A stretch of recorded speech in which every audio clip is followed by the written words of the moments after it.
Won't let go till you bless me.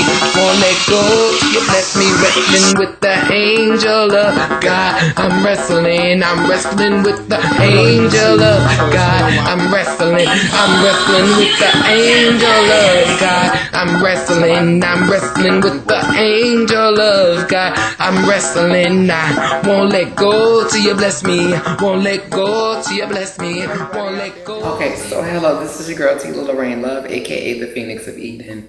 And today I want to talk to you about privilege. My experience with privilege, because that's the only person I can accurately speak for is me. So it's been my experience with privilege that the less of my, indigenous culture that I participate in, the more I'm received. A lot of times when I go on job interviews or when I go to make deals for New Legacy, I represent with some straight black hair because that says to people, that's American. I can relate to that. I can connect with that. Is that always a choice? Like I would never go on a job interview with this hair. Okay, now if I was going to do a show or if I was possibly, doing some sex work, I might indulge in this hair because this is what would attract clients because it's exotic. Okay, so doing a show and engaging in sex work, then I would give a look more like this because this is exotic. I would never wear this hair for a job interview. But why is it that I can't wear this hair for a job interview? Why is this hair inappropriate? Is it inappropriate because I'm black? Is it inappropriate because it doesn't look like it's my real hair? Is it inappropriate because it's too long or it's too thick? Or what makes this hair inappropriate?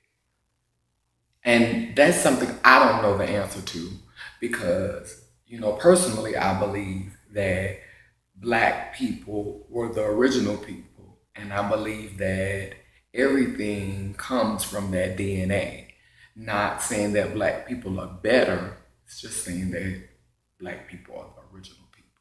So why can't I wear blonde hair on a job interview and still get the job? Is that gonna make me do the job any less? No, but what it will do is my hair will get a lot of attention. And a white person isn't gonna get the same attention that I'm gonna get wearing this hair. It's weird because a lot of white people are more accepting of us when we wear our hair like this, but we can't get hired like this. So that's been my experience with privilege. Living in the South, I have a very different idea of what privilege looks like for me.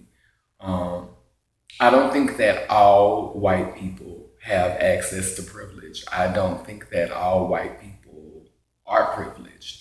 I know guys who have gotten tattoos all over their body and they go through the same trouble, dark-skinned people go through trying to get a job. They're treated just like us. The ones who, there are white guys who have a certain cultural, Afrocentric cultural swag about them. And those guys, for the most part, experience the same kinds of discrimination we experience as people of color. And I think what I hear a lot of times on social media is this separation that, Black people and Latino people are experiencing this severe type of oppression from other people, and that there are not white individuals living who are experiencing the same types of systemic oppression. And I'm sure if I lived in Chicago or Detroit or New York or California, I probably would have that view. But living here in the South, That is not how I see things. I see if you broke, if you poor, you just broke and poor. You just stepped on. You might think you have more privilege because your skin is lighter, but you're going through you're being affected in the same way everybody else is. This division based on color is not real.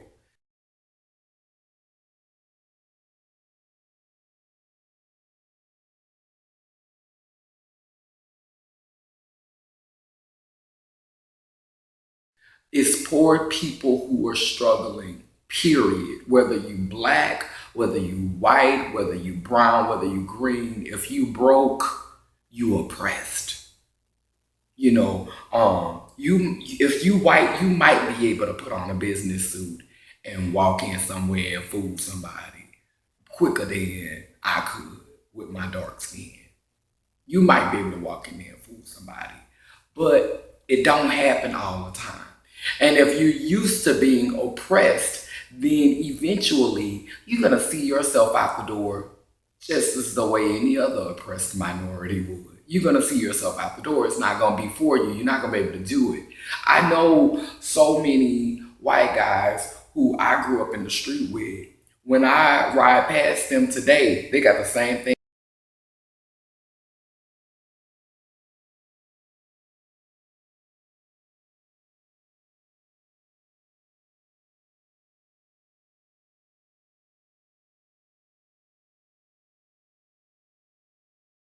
I got.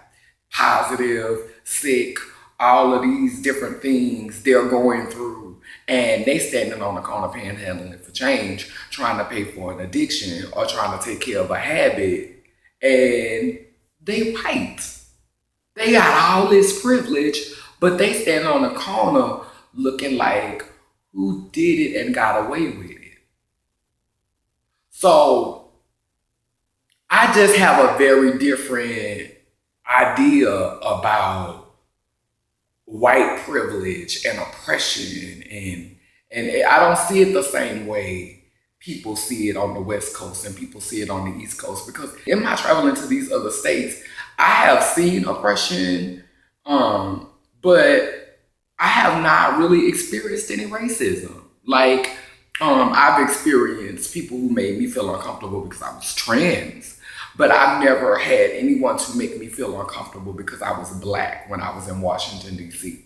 I never had anyone to make me feel uncomfortable because I was black when I was in California. I never had anyone to make me feel uncomfortable because I was black in any of these places. And if it was so subtle, I couldn't even recognize it. But it's blatant here in the South. And what bothers me with this truth is that it's as blatant as it is in the South. When they have these conversations about race, when they have these conversations about privilege, when they have these conversations about how racism affects us, we're not at the table. Louisiana is not at the table. Mississippi is not at the table. And we're going through, I feel like it's more severe in our communities than it is anywhere else, but we're not the ones who are invited to the table. We're not the ones who are invited to sit on these panels. We have all of these people sitting on these panels. When you visit their states, the discrimination and the racism is so subtle. People like us who deal with it blatantly are not even aware of what's going on. Yet, you are the ones who are facilitating these conversations about racism. You're the ones who are facilitating these conversations about white privilege. Where is it in your community so strong and so severe that it gives you the right to be the only facilitators of these conversations? When I was growing up, racism scarred me, and I'll have to live with those scars every day for the rest of my life. My grandmother told me, don't talk to those white people like that. You can't say that. Don't say that to those white people. That's the type of household I grew up in. We didn't even believe in voting because we thought God was going to fix it. And quieters kept still feel like that. So growing up in a house like that, and it was real, we let white people go in first. We walked in behind them. Okay, so I don't see this when I'm in California. I don't see this when I'm in New York. I don't see this when I'm in Chicago. I don't see this when I'm in Washington, D.C. I don't see this when I'm in Colorado. I don't see how what you're enduring, what you're going through, gives you the right to be coming together, having these conversations about systematic oppression all the time, when all of the job opportunities, when all of the big accomplishments that are being made in the trans community, in the people of color community, are taking place in places like New York and California. Y'all getting everything up there. You're not inviting us to the table. You may come and get us every now and then to come and sit in, and I don't even want to go. I don't even want to go into detail about that because I didn't make this video to shade nobody. One of my mentors when I was growing up, my big sister, Miss Alex McGee, she used to always say, "Be a lady, be a lady, be a lady." That's what we were told when we were growing up. Be a lady. And what be a lady meant was when you had a problem with one of your sisters, because we came together, we had community, we had little huddles at the house where everybody who was queer or of color would come and eat at her house and play cards. We gathered together, we fought together, we prayed together, we played together, we did everything together. I had community when I was a young queer child. I had community. And what my big sister, Miss Alex, always taught me was be a lady. So if I had something to say to one of my sisters or about one of my sisters, I didn't even know what the word accountability meant, but we were holding each other accountable as children. At 14, 15 years old, Miss Alex was like 21 or 22, and she would tell us if we had a problem with our sister, be a lady, be a lady. And be a lady means tell her how you feel and don't talk around or on side or on the next street. Say her name. Don't just wait till she dead to say her name. Say her name now. Let her know how you feel. Let her know what you feel she did to you and how you feel about it. Be a lady. So that's the school I came from. I came from the school of be a lady. And that's what I'm always gonna be. I'll call a girl name, and you could take it as me being shady. You could take it as me being jealous of her. You could take it however you want to take it. But be a lady. Be a lady. Don't talk in codes. Don't send smoke signals. Be a lady. Hello. So basically in this video, I feel like, and this video was inspired by a video I saw. I can't remember exactly what her name was, but I know she's Sylvia Rivera's daughter. And she called out Pico Cherno in the video. And I like the fact that she was a lady. She had a problem with somebody. She called their name.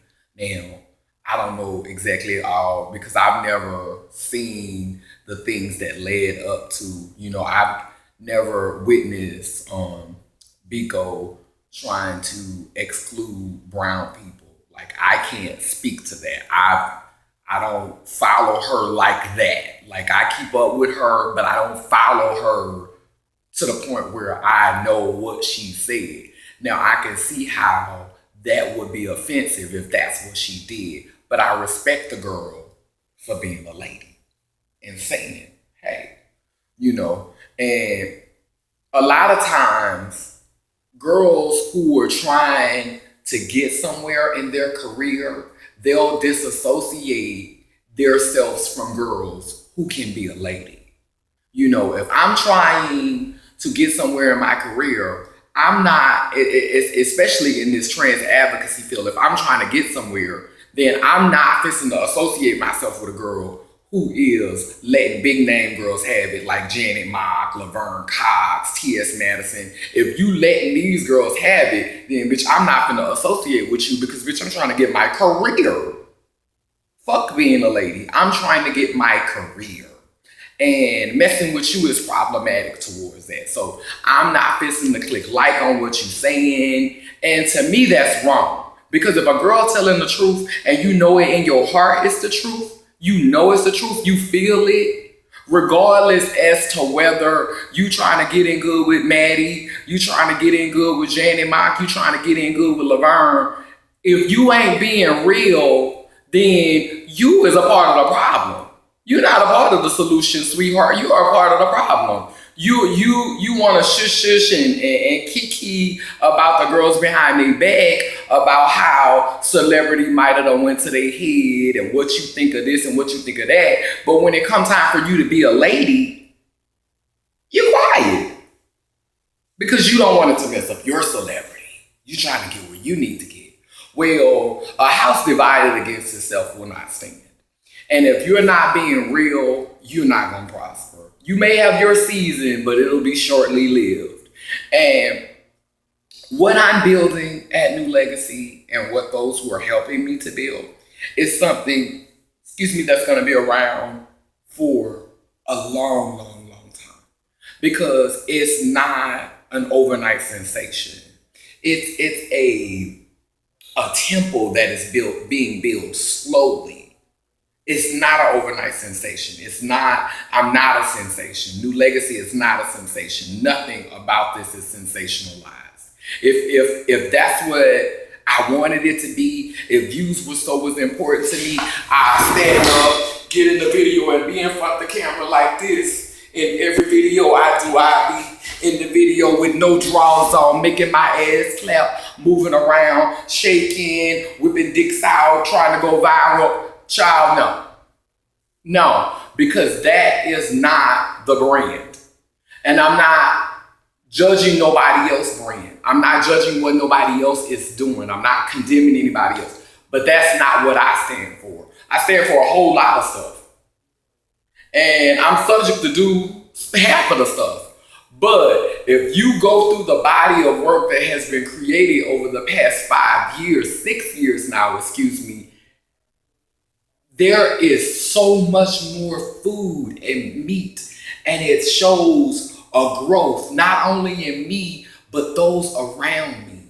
It shows you the full tree and the prosperity of that tree. It shows you the ones we've lost. It shows you the ones who've grown and how they've grown.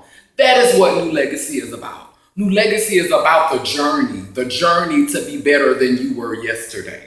Not to say you won't do no stupid ass shit today, but it's about the journey to be better than you were yesterday. And the body of work speaks to that.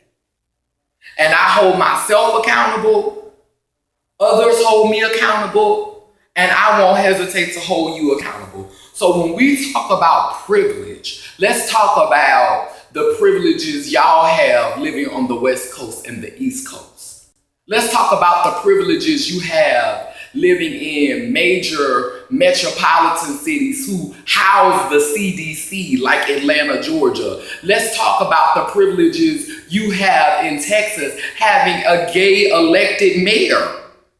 Let's talk about those privileges that Louisiana and Mississippi ain't come nowhere near having, yet every time y'all want to discuss this shit, we know we're at the table. The ones who need it the most. Meanwhile, y'all hoarding all of this information, all of this knowledge, y'all getting all of this stuff, and we still back here in the Stone Ages, and then y'all try to shade us when we at the conferences and try to make yourselves look like y'all smarter than us or y'all better than us. Each one teach one. Hook a sister up. Hook a sister up. Hook a sister up. Don't say we didn't want to be at the table. Say you didn't invite us. Then y'all on these interviews and y'all on these pictures all hugged up and stuff, trying to act like y'all is the black royalty of the trans community. Like y'all is the royalty of the trans community. When y'all supposed to be servants of this community. And you ain't serving the community that need it the most. Until all of us are free, none of us are free. Now, how about that? But I'm so sick of hearing about privilege from people who privileged. I'm so sick of hearing about that. Y'all got it so good. I'm so sick of hearing y'all send down to us, the little people, what privilege is and what supremacy is, what white supremacy is. I'm so tired of hearing about dismantling systems of oppression from people who live in house to house. I'm sick of that.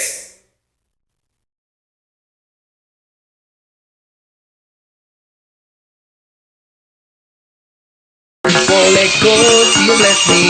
Won't let go till you bless me. Wrestling with the angel of God. I'm wrestling with the angel of God. I'm wrestling with the angel of God. I'm wrestling with the angel of God. I'm wrestling, I won't let go till you bless me. Won't let go till you bless me. Won't let go till you bless me.